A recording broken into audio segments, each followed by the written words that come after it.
नमस्कार, आदाब, जय भीम, सत श्री अकाल। लोकमंच वक्ता लाइव से मैं सैयद मुजीब अपने दर्शकों का फिर एक बार इस्तकबाल करता हूँ।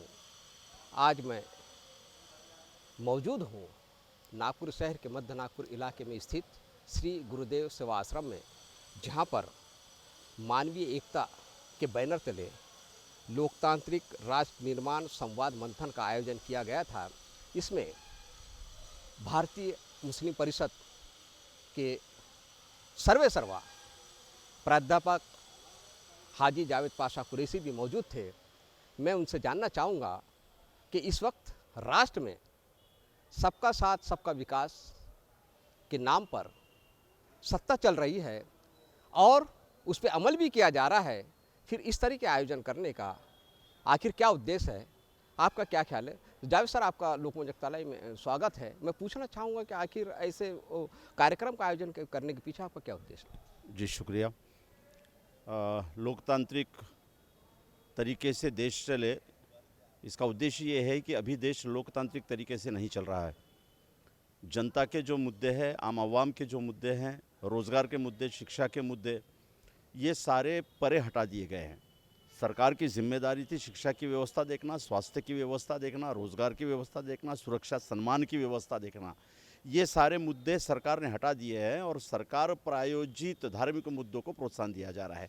यानी ये समझ में आ रहा है कि वर्तमान की जो भाजपा सरकार है वो संघ के एजेंडे पे किसी धर्म विशेष को हाथ में लेकर उस धर्म के अलावा अन्य धर्मियों को दुश्मन करार देकर एक सांस्कृतिक राष्ट्रवाद की भूमिका ले रही है, जिसके दबाव के तले रोज़गार के मुद्दे दब गए, किसानों के मुद्दे दब गए, महिलाओं के मुद्दे दब गए, शिक्षा के मुद्दे दब गए। जो संविधान प्रदत्त बेसिक विकास के मुद्दे हैं उसको छोड़कर बाकी सारे मुद्दों को राष्ट्र का मुख्य मुद्दा बनाया गया है और इसमें लोकतंत्र पीछे छूटता हुआ नजर आ रहा है। तो आज इस मंच पर इस महाराष्ट्र के विविध संगठनों को चलाने वाले सामाजिक संगठनों के प्रमुख हाजिर हैं, जो चाह रहे हैं कि इस देश की राजनीति फिर उन्हीं मुद्दों पर लौटे जिन मुद्दों के लिए भारत का गठन हुआ था। भारत की आज़ादी भारत के 80% मजलूम लोगों के शैक्षणिक अधिकार के लिए हुई है। भारत की आज़ादी भारत के संविधान के प्रति समर्पित है, जो कहती है कि भारत के बेरोजगारों को रोजगार मिलना चाहिए। इस देश में शांति का माहौल कानूनी तरीके से बने। तो कानून किस तरह से वर्तमान में चल रहा है? सुप्रीम कोर्ट में बैठे हुए एक विशेष धर्म मानसिकता को लिए हुए लोगों का चलन हम देख रहे हैं, सरकारों का चलन देख रहे हैं कि बिल्किस बानो पर अत्याचार करने वाले सुप्रीम कोर्ट ने जिनको सज़ा दी है उनको छोड़ दिया जा रहा है, उनका सत्कार किया जा रहा है और केवल हेट स्पीच के नाम से एक मुस्लिम है करके 3 साल की सज़ा दी जा रही है। उससे भी खतरनाक स्पीच देने वाले सोम हैं, प्रज्ञा है, वो ठाकुर है गोली मारो बोलने वाला, इनका स्वागत किया जा रहा है। तो ये अलोकतांत्रिक बातें जो राजनीति के तौर पर की जा रही है, इससे इस भारत देश को और संविधान को बचाने के लिए ये लोकतांत्रिक मोर्चे का गठन किया गया है और उसी पर यहाँ चर्चा चल रही है। ये बात आपने सीधा आरोप लगाया है केंद्र सरकार पे कि विशेष धर्म के नाम पर इनको बढ़ावा दे रही है और उसके हित में ही काम कर रही है।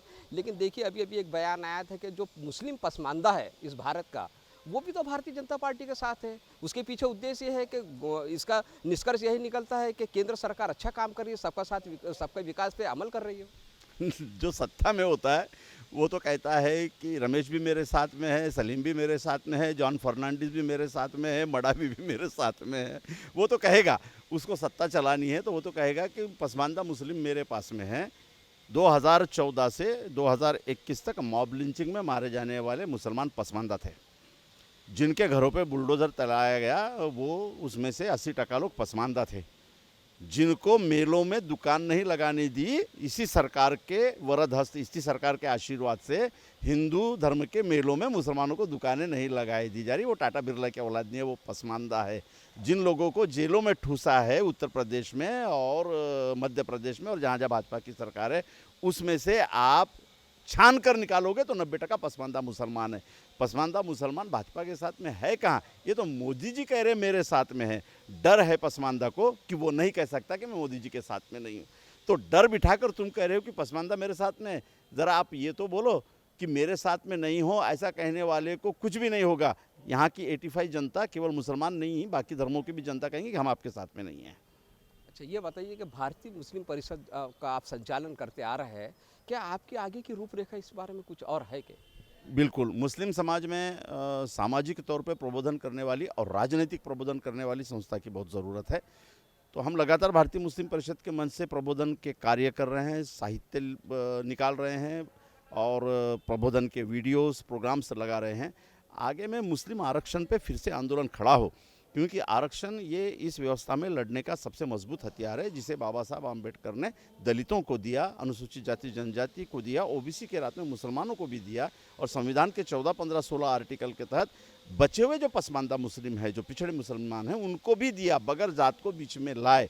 तो आरक्षण में मुसलमानों को लाना ये बहुत ज़रूरी है। मैं समझता हूँ कि शिंदे और फडणवीस जो सरकार है, फडणवीस साहब से क्या उम्मीद करे ये आने वाले समय बताएगा, लेकिन शिंदे जो मुख्यमंत्री है साहब, शिंदे साहब, उनसे उम्मीद की जा सकती है, क्योंकि वो पसमानदगी से ऊपर गए मुख्यमंत्री के पद पे, क्योंकि वो राजनीति में आने से पहले रिक्शा चला रहे थे और महाराष्ट्र में सबसे ज़्यादा रिक्शा खींचने वाला मुसलमान है। तो एक रिक्शा खींचने वाला जो मुख्यमंत्री बना है, वो रिक्शा खींचने वाले मुसलमानों के दर्द को समझ सकता है। झोपड़पट्टी में रहकर वो आगे बढ़े हैं, तो झोपड़पट्टी में रहने वाले मुसलमानों के दर्द को समझ सकते हैं। तो मैं समझता हूँ कि शिंदे सरकार मुसलमानों के आरक्षण पर बहुत सहानुभूतिपूर्वक विचार करेगी। विश्वास तो ये है कि हमने सही ढंग से अगर लड़ाई लड़ी तो शिंदे सरकार मुसलमानों को आरक्षण दे भी सकती है। तो आपका पूरा यकीन है कि भारतीय जनता पार्टी सत्ता में साथ होने के बावजूद भी मुस्लिमों को ये न्याय मिल सकता है? उम्मीद नहीं की जा सकती। उसका जीवंत उदाहरण है, ज्वलंत उदाहरण है कि जो आरक्षण 5% हमें मिला हुआ था, जिसमें धर्म का कोई लेना देना नहीं था, वो 5% आरक्षण जो मिला हुआ था वो आर्थिक, सामाजिक, शैक्षणिक पिछड़ेपन पर था।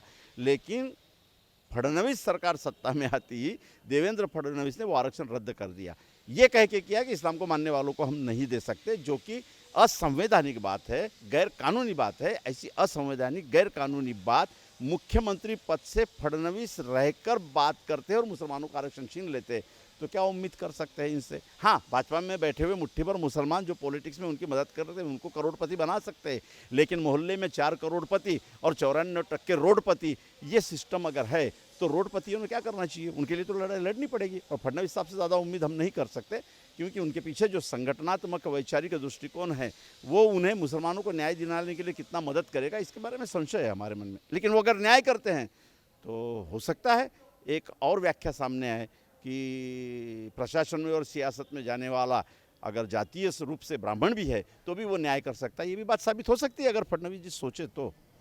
बहुत बहुत शुक्रिया जावेद पाशा सर। मेरे साथ ये थे जावेद पाशा सर, जो मुस्लिम मसाइल पर और राष्ट्र के जो वर्तमान राजनीतिक हालात है उस पर हमसे चर्चा कर रहे थे। तो अब अपने कैमरामैन के साथ मैं विदा लेना चाहता हूँ। जय भारत, जय संविधान, जय लोकतंत्र, जय सेवा।